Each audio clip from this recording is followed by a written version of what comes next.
एक घने जंगल में, जहां पेड़ आकाश को छूते थे, एक गांव था जिसका नाम था केवड़ा। इस गांव में एक बुद्धिमान और साहसी लड़की रहती थी जिसका नाम था मधु। एक दिन मधु जंगल में लकड़ी इकट्ठा कर रही थी जब उसे एक चमकदार पत्थर मिला। जैसे ही उसने उसे उठाया, एक अजीब सी ऊर्जा उसके शरीर में प्रवाहित होने लगी। पत्थर एक जादुई ताबीज था जो मधु को असाधारण शक्तियां प्रदान करता था।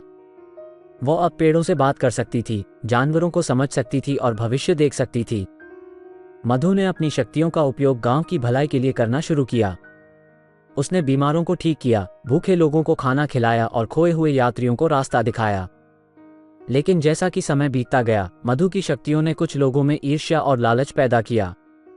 गांव के मुखिया लाला ने मधु की शक्तियों को अपने लिए हासिल करने की साजिश रची। एक रात लाला और उसके आदमियों ने मधु पर हमला किया और उसके ताबीज को चुरा लिया। मधु शक्तिहीन हो गई और लाला ने गांव पर कब्जा कर लिया।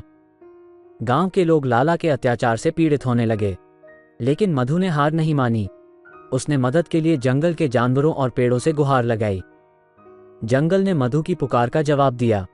पेड़ों ने अपनी शाखाओं को जोड़ा, एक गुफा का प्रवेश द्वार बनाया। जानवरों ने गुफा की रक्षा की, जबकि मधु ने भीतर अपनी शक्तियों को बहाल करने का प्रयास किया।